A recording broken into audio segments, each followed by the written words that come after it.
how to fix the Vikings salary cap without cutting anybody. It's a very fun exercise. We do it every year on the Locked On Vikings podcast.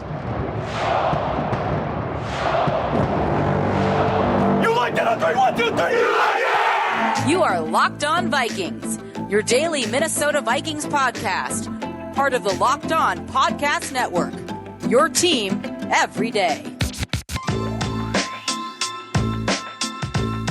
What's going on, everybody? Welcome to the Locked On Vikings podcast, part of the Locked On Podcast Network, your team every day. As always, I am your host, your pal, and the kid you copied off in math class. My name is Luke Braun. You can find me on Twitter at Luke Braun NFL. You can find the show on Twitter at Locked On Vikings. Thank you so much for making Locked On Vikings your first listen of the day, each and every day. You can also get the show on Amazon Fire or Roku. Just download the Locked On Minnesota Sports app. This episode is brought to you by FanDuel Sportsbook, official sportsbook of the NFL. Make every moment more. Visit FanDuel.com/LockedOn today to get started. Big time math episode today. It's another salary cap one, and I really want to drive that point home about how the Vikings cap situation is actually really flexible. Better than it's been, I think, since Kirk Cousins got to Minnesota. And I guess not counting 2018 itself, because obviously that was a cap situation that enabled signing a free agent quarterback. But 2019, 2020, 2021, 2022, all I think were more stretched out and tighter feeling than this year is. And to prove that, and all of those years were obviously solvable, the Vikings found a way to solve them. But to prove that, since I have taken over this show, which I did at the very end of the 2018 season, I have every year done this episode, which is a salary cap plan. Let's do contract edits. Let's be realistic about it and save the Vikings offseason, but without any cap casualties. I cannot cut players, but I can do it, and I can't trade players. So I'm not getting rid of anybody, but I'm fixing the salary cap. And if you think about it, wouldn't you rather have that, right? For people who are like, the Vikings don't have enough cap, we have to cut players. You don't want to cut players because you want those players off the team. You want to cut players to save that cap. So what if I told you that you could fix the salary cap without cutting any of those players? And you're probably going to scream at your phone or your TV or whatever. But that's kicking the can down the road. You're just delaying the problem. You're not solving anything. Okay. So let's put another condition on this, that I cannot be projected to be over the cap for 2024. Now, 2024 has $98 million in cap space in it right now. The Vikings have only committed $157 million to 2024 so far, leaving $98 million left over, assuming a $256 million cap, which we don't know that for sure, but it'll probably be somewhere around there. And that's over the cap's projection. Now, I am going to use a lot of that $98 million and move some of that into this year to help fix the Vikings cap problems, but I do want there to be a comfortable amount of salary cap going into that next year. And of course, malleability as well. I don't want to be stuck in cap hell next year just to get out of cap hell this year. I agree that that's not really doing anything. So we can't mortgage next year to do it. We have to fix this year's cap, get not only under the cap, but here's my goal, because you want to participate in free agency, right? The whole point of the cap issue is, well, now they can't go out and get free agents. So I am going to go out and get a market rate corner, a market rate center, and extend Justin Jefferson. Those are my 3 goals for this offseason. And I want to make enough money for that to happen. And again, without cutting anybody, do those 3 actions, and I think we would all probably call that a successful offseason, right? You filled a couple needs, you extended Justin Jefferson, you didn't ruin the books, probably a pretty successful free agency period, and then let's say that brings you into draft weekend, right? So let's get into that process. Where we stand right now, the Vikings are $23 million over the cap. They have a team salary cap of $220 million. The league salary cap is $224.8. The Vikings are dealing with a couple of cap penalties, mostly dead cap stuff, which is what happens when you cut most of a draft class 2 years into its deal, which is what happened with the 2021 class, with the exception of Darisaw and Wangu and a couple other guys. So we have to get 23 million under. And the way I'm going to do this is I'm actually going to rack up the debt more. Let's do the signings first.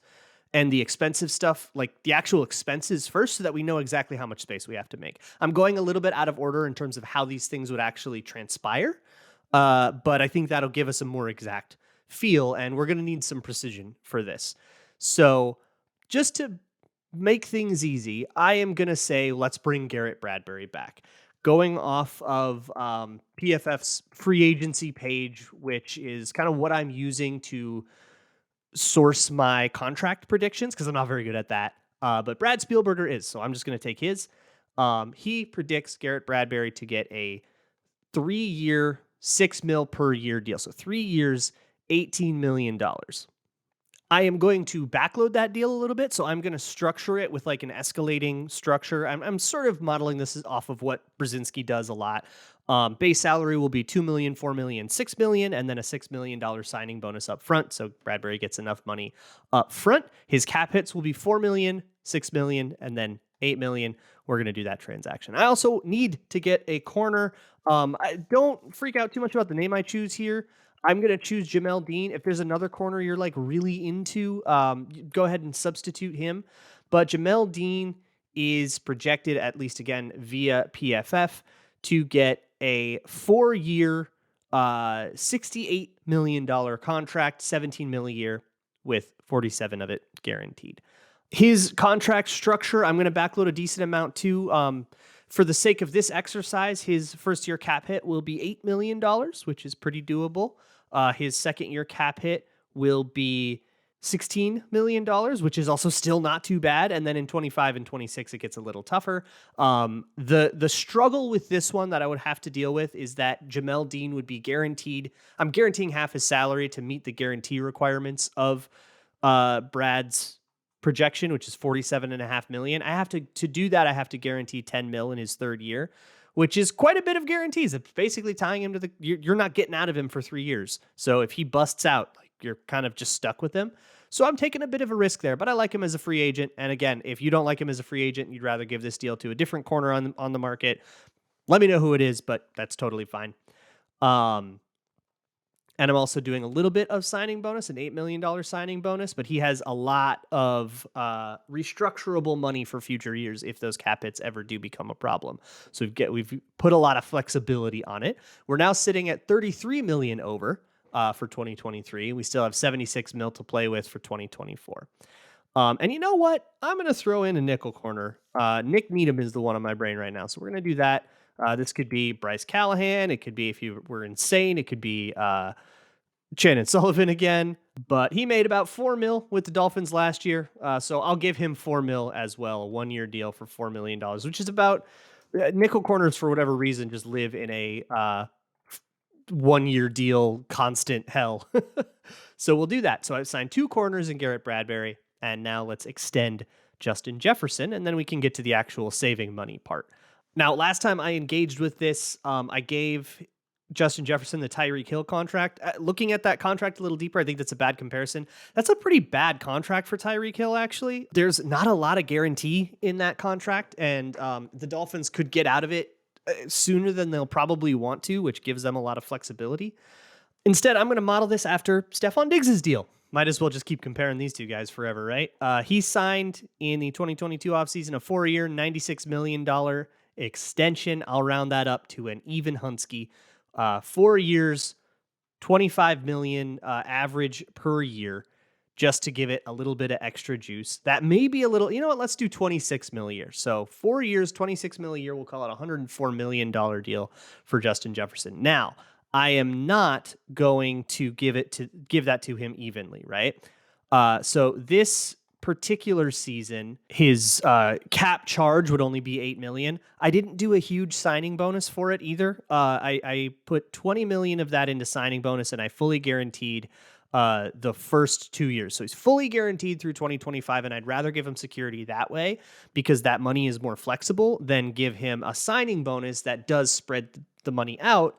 But now I can't move it around the way I want to. And that money will eventually become prorated bonus. I'll probably restructure this contract later.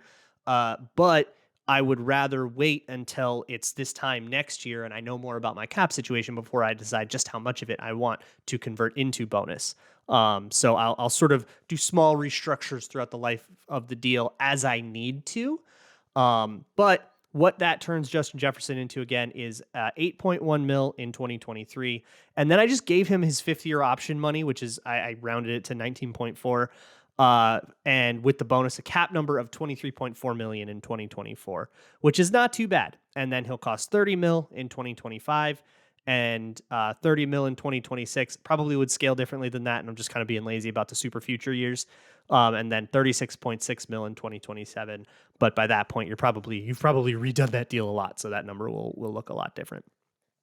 So that's now where we are at. We have signed Jamel Dean, Garrett Bradbury, Nick Needham, and we have extended Justin Jefferson. We have done all of the things that we need to make room to do this offseason. And where we are at is a $41 million hole in 2023. Now we got to start making some money. $49 million left over in 2024 that we can now pull from. So we could theoretically just restructure contracts, push all of that cap into 2024 and actually have fairly even books for the next 2 years, although we wouldn't be able to do anything more in free agency in 2024 without making more cap space. But hey, that would be a more comfortable situation than we're in now. There's also stuff that I might be interested in doing, like TJ Hawkinson, Dalvin Tomlinson. We'll take those on as we see fit. But what I want to start with is some of the just regular money accounting stuff that doesn't even really require negotiations, or it's favorable negotiations that I think the Vikings can accomplish, like what I talked about earlier in the week. And I will review and get into all of those and tally all of those up in just a moment. But first, you still have time. All right. Valentine's Day is coming up, but you still got a few days. And if you haven't found that perfect Valentine's Day gift, or if you're somebody like me whose anniversary comes pretty soon after Valentine's Day, and now you got to start thinking about that, BlueNile.com is a great place to find the perfect piece of jewelry for life's special moments. You can even create a custom engagement ring. Blue Nile will help equip you with everything you need to make sure that that gift is as special as your partner deserves for it to be. They will help you figure out what size you want, what cut you want, what stone you want. All of that stuff is fully customizable with online tools and expert guidance. Do you know what a princess cut is? Do you know what kind of band you want? All of that stuff, it can get really overwhelming, and Blue Nile has a system in place to help you wade through those waters. And Blue Nile's diamond price guarantee allows you to compare a competitor's diamond against one of theirs, and they'll even meet or beat their price if it comes up. Every order is insured and arrives quickly in discreet packaging that won't give away what's inside. Shipping is free, and so are returns. Right now, you can save up to 50% at BlueNile.com. That's BlueNile.com for up to 50% off. BlueNile.com. Also, this is the last show before Super Bowl 57. That means we got to talk a little bit about Grambling. On the Minnesota Football Party, we did some very fun parlays, and you can find on FanDuel, America's #1 sports book, and our new sports betting partner on Locked On. You can find every prop you can think of. I mean, we were like challenging I don't know if it got edited out, but we were like saying like, well, can we find, will there be a 2-point conversion? Yes, you can find that. Can we find, will there be, will either team not punt? I found a prop that was like the Chiefs won't punt plus 2,000 and put it in a parlay. You can do all kinds of crazy stuff at FanDuel. It's also fun. Of course, there's the classics, the Gatorade color, how long will the national anthem be? And of course, the spread, the lines, rushing props, and all of that stuff. Jalen Hurts over 49.5. That's going to be my lock of the week. Of course, got to go with the QB rushing over. I've made a lot of money on those this year. The FanDuel Sportsbook app is safe, secure, and super easy to use. And best of all, you get paid your winnings instantly. So join FanDuel today at FanDuel.com/lockedon to claim your no sweat first bet. That means you will get up to $3,000 back in bonus bets if your first bet doesn't win. Once again, that's FanDuel.com/lockedon to claim your no sweat first bet on Super Bowl 57. That's FanDuel.com/lockedon. Make every moment more with FanDuel, official sportsbook partner of the NFL. Moving on with completely unhinged cap episode, we are challenging the system. Again, this is not really meant to be a realistic plan. It's meant to be a stress test on the Vikings cap. I'm not allowed to cut anybody for cap space. Can I accomplish the offseason goals and leave the Vikings in a decent spot for 2024? We have accomplished the goals, but we've done nothing to make room for it, right? So all we've done basically is tabulate what all this stuff will cost, what we want to do, including extending Justin Jefferson, signing 2 cornerbacks, Jamel Dean and Nick Needham, and bringing back Garrett Bradbury, or substitute whatever center or corners of your choice if you would rather do that. So now let's try to make some of this money back. And the first moves are the ones I described all the way back on Monday this week. 2 pay cuts, Adam Thielen and Harrison Smith. I'm not asking them to take pay cuts out of the kindness of their heart. I laid out the argument for that on that show, so go listen to it. But short version is the economics of the situation are that those guys will make a certain amount of money in free agency, and we can cut their salary down to be just above that. So say, hey, we'll pay you more what the market will pay you, but that's going to still be less than what we're looking at paying you right now and all of this unguaranteed salary. For Adam Thielen, that drops his base salary down to, I'll pick a middle ground between some of my higher and lower estimates, $5 million in base salary. And as part of that deal too, I am going to guess that Adam Thielen will want the rest of his contract voided out. So it would mean that 2023 is his last year as a Viking. And it's kind of like if you cut him post June 1st, but then bring him back on a $5 million base salary. Contract-wise, it actually kind of works the exact same way. That will bring his salary cap number down to $11.5 million. And to be more specific for the pedants out there, I'm going to reduce the base salary to $3.5 million, and he actually has $1.5 million in per-game roster bonuses that I will allow to vest. So he will make $5 million in new money, 5.1 to be exact, in new money, and $11.65 million will be his actual new cap charge, and then he will walk in 2024, leaving behind $7 million in dead cap. That could actually be, you could extend him through that, or you could do weird shenanigans to make that malleable too, but that can be next year's problem. And that's a pretty good problem. We've now gone up to 63 mil in cap space because we voided out a pretty expensive year. So we have now 63 mil in cap space for 2024. We're down to 32 in the hole for this coming year. Let's do the same thing with Harrison Smith. I am going to bring his base salary down to $8 million from $14.7. And I'll do the same thing, assuming that Harrison Smith, if he's going to be asked to take a pay cut, that he'll kind of want to make this the last year in Minnesota, and then he'll go take his chances in free agency or retire or do whatever he wants to do. But for our purposes, that lowers his cap hit down to $12.5 million from $19.5 million. So we've made $15 million in cap space out of thin air, and the available 2024 cap space has gone up. Those are the first 2 moves we're making, and now we are in very, very, very comfortable territory. 26 mil left to get under the cap, and I need to probably make about 10 mil in cap space for like draft picks and practice squad and in-season expenses. Heading into the draft with 10 million is usually my rule of thumb, so that's what I'll try to get to. I'll try to get to 10 million in cap space. And considering I've already calculated in my free agency expenses, what this will look like is, oh my God, they have 45 million cap space. But they also might make some of these moves on the fly and as needed, so it'll never actually look good on the cap website, much to the chagrin of many. One of the easier moves I can also make is a max restructure of Brian O'Neill's deal. He is going to cost $19.6 million, and I can actually cut that lower than in half with a restructure. And since I've done so many things to keep 2024's cap space high, I'm going to do that. So if I do the max restructure, we're now down to a $15 million debt in 2023, and we only go down to 71 mil in 2024. We can still do quite a bit of borrowing. We are starting to get to some of the tougher stuff. It's time to talk Kirk Cousins and what I think is perhaps responsible to do there. But before I get into that, speaking of being responsible with your money, it's February. And tax deadlines are going to creep up on you. And if you're like me, a procrastinator, or like me, a person who hates doing taxes, why don't you check out TurboTax? Because that way you don't have to do your taxes. You can go to TurboTax and not do your taxes. Just meet up with an expert, get on a video call, and they'll do everything for you. You can kick your feet up and relax while they do it. With TurboTax, an expert will do your taxes from start to finish, ensuring your taxes are done right, guaranteed, so you can relax. You can make some bread, you can make some shaved beef, you can make some cheese sauce, and you can put them all together and make it a Philly cheesesteak in honor of one of the teams in the Super Bowl. Or maybe you can do a smoked barbecue or whatever you want. You can play video games or you can pick your nose while somebody else does your taxes. And that feels very good. So come to TurboTax and don't do your taxes. Visit TurboTax.com to learn more. Intuit TurboTax. Full service products only. Video meeting while expert does your taxes is required. See guarantee details at TurboTax.com/guarantees.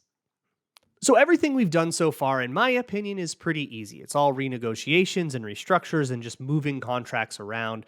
I don't think we've had to make any particularly difficult decisions yet. I mean, the pay cut thing is a little bit like there's a chance that approaching Harrison Smith with a pay cut will be offensive to him. However, Adam Thielen very strongly hinted in an interview on Pat McAfee that they're already in that conversation, said, we're working with the contract to get stuff done. I want to retire a Viking and so on, which people have really twisted his words around quite a bit to make it seem like he didn't like his opportunity or something like that. When he's like literally saying, we're working on my contract and I would like to retire a Viking. That's all but saying, I'm going to take a pay cut to stay.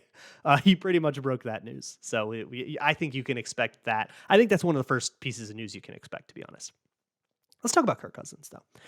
Kirk Cousins is set to make $36.25 million, or to cost $36.25 million on the salary cap. He's set to make $30 million in actual take-home cash. Let's take that. Let's do a 1-year extension.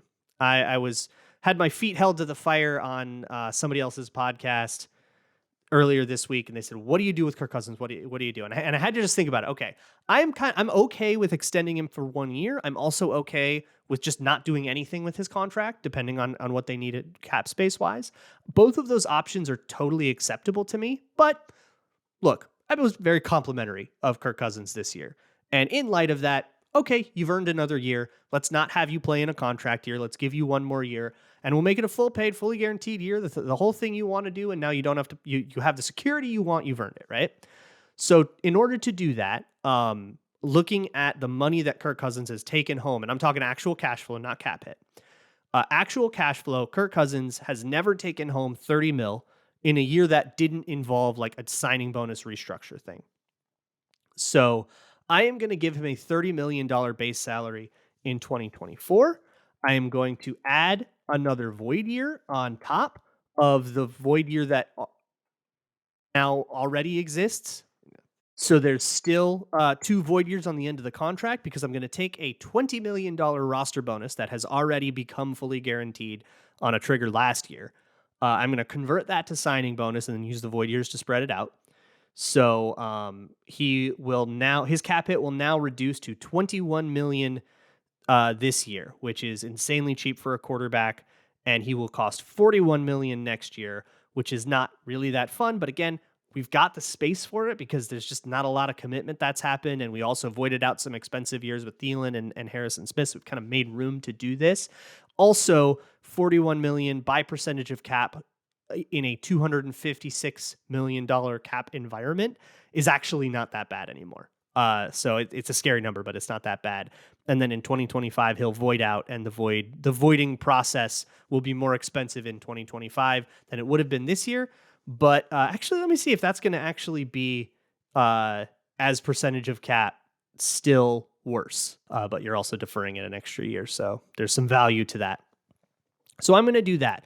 It knocks $15 million off of Kirk's cap hit, and we are now at a meager $722,000 over the cap for 2023. And worry ye not, we still got $42 million to spend in 2024 if we get to free agency and we haven't done any other extension stuff. But I am going to do some more extension stuff here just to finish that last bit. This is the part, by the way, where if I were actually doing a serious offseason plan, I would start talking about, okay, now we can do some cap cuts. Get rid of CJ Ham, get rid of Jordan Hicks, get rid of Dalvin Cook. And actually, if I do just enter those in just to see what it would be, those are the cuts that I recommended earlier in the offseason. I'm going to stick to my guns there. With Dalvin Cook, I'm a lot more on the fence about it. So if you disagree with me about Dalvin Cook, I won't try to change your mind. That would give the Vikings $15 million in cap space. And again, we've already signed 2 corners, extended Justin Jefferson, and gotten a center back. So we got $50 million left after all that, and $58 million in 2024. The cap is basically fixed. There's no can is left to kick down the road. But that would be where we're at. But we're not cutting anyone, so we'll undo all of those moves and go back to where we were before. I'm going to take Danielle Hunter's contract.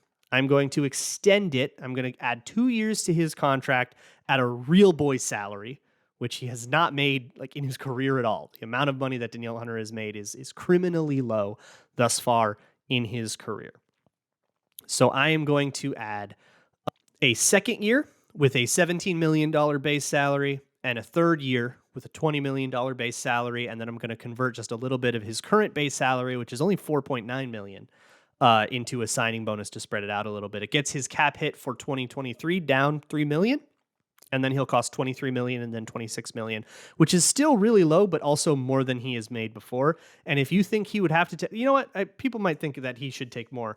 And let's make it 20 and 23 million and transact that. We are now under the cap. We got 1.8 million under the cap. We have 27 mil left in 2024. Some void stuff that we'll have to eat there, but I do still believe we'll be fine for 2024. And I'm not going to touch Za'Darius Smith's contract. That is a very good deal, and Za'Darius Smith has basically no leverage to make the Vikings do anything about it. Since I'm keeping Dalvin Cook, I'm not going to do a restructure there. I don't want to kick that much down the road. I'm like almost really happy with this. I think what I'm going to do is extend Dalvin Tomlinson, and I'm going to do a really silly backloaded deal here just to get that last 8-ish million to start to get toward there. So Dalvin Tomlinson's contract is voiding out. 3 years worth of signing bonus are accelerating this year as soon as the league year turns over. If we choose to extend Dalvin Tomlinson, that will spread back out, which lets us extend him at a discount of sorts. So I'm going to do the base minimum salary, which I don't know off the top of my head what it is for Dalvin Tomlinson. So I'll say 1.2 million just to be safe. And then I will do no additional signing bonus, but I will fully guarantee the first 2 years of his salary, so he still feels like he's got security and he's not like a super cuttable player. I'll add, I think, 12 million in base salary for 2024, and we'll say 15 mil for 2025. I think that's good D tackle. I'm going kind of off the dome there, but I think that's good D tackle money, and we will do that transaction. We're up to 5.6 mil in cap space for 2023, just 4.4 more in cap space to get to our goal. And the final contract I am going to use is TJ Hawkinson's. I'm going to extend TJ Hawkinson. He's the other extension that I want. This is great too, because I actually get to keep all the players that I wanted to keep, while not really touching the players like Eric Hendricks or whatever, getting exit strategies for guys like Harrison Smith or Adam Thielen, who, of course, age is going to become more and more of a factor. But with Hawkinson, of course, he's on one last year. He costs $9 million. I'm going to extend him, and I'm going to basically copy the Eagles on the Dallas Goedert extension. Now, the Eagles did some pretty intense void year cap can pushing down the road stuff. And I'm going to copy their methods, where they didn't have real money kick in for Dallas Goedert until 3 years into the deal. So I'm going to do the same thing with TJ Hawkinson, although he's going to get a big old signing bonus. That will, of course, help ease that a little bit, but his cap hit after that will be 3.7 mil. So that'll bring us under the $10 million threshold. Now we made it. We're at 11.2 million in 2023. And then in 2024, he will cost 6.4 million total. He will also cost 6.4 mil in 2025. That might escalate a little different, but I'm just being lazy about it. And then real money hits in 26 and 27. So it's a 5-year, TJ Hawkinson is now the tight end of the future for the Vikings. And I've fully guaranteed the first 3 years to ensure that TJ Hawkinson will be there. And what I might even do is take some of the base salary off of the really distant years and put it in 2025 and 2024, just to kind of ensure restructuring and signing bonuses and make sure that he has some good cash flow, which would probably be a more amenable thing for him. But for now, we'll call that good enough. The Vikings are at 11.2 million cap space. They signed Jamel Dean, Nick Needham, and Garrett Bradbury from free agency. They extended Justin Jefferson. They extended Kirk Cousins for just 1 year. They also extended TJ Hawkinson and Dalvin Tomlinson, and they are not projected to be over the cap in 2024. And if you do want to make more cap space in 24, which of course you will want to, there is a lot of malleable money that can be shifted around, restructured, done whatever. You can kind of reset the cycle of kicking can down the road where you won't really have to deal with that for, another 6 years in a row of doing this, because the books are pretty much balanced from here. All the numbers are black, all the numbers are positive. And this is the first time in doing all of this in 4 years that I've actually been able to do that and do what I want to do in free agency. So I'm pretty happy with this plan. Again, this is not a serious plan. You might rather cut Jordan Hicks, cut CJ Ham, do all of that stuff. But I think it's important to prove that, hey, if you were not allowed to do that, it still could work out. And so anybody you're cutting from here on out, you're cutting because you don't see them as a part of the future plans of the Vikings in the short or long term. Adam Thielen can be a part of the short-term future of the Vikings. He can be a Viking next year, but I don't necessarily see Jordan Hicks as part of that plan. So that's what the decision comes down to. And that's what you want the decision to be coming down to. I hope you guys all enjoy the Super Bowl. Chiefs Eagles should be a fun game. I didn't do a lot of predicting here. Go listen to Locked On NFL for that. But we'll be back to talk about it. Congratulations, by the way, to Justin Jefferson winning Offensive Player of the Year, to Kirk and Justin Jefferson for winning the moment of the year for that big 4th and 18 catch against Buffalo. Cool stuff there too. Bummer that Jared Allen wasn't in the Hall of Fame. There's your news beat. I'll see y'all next week. And as always, Skull.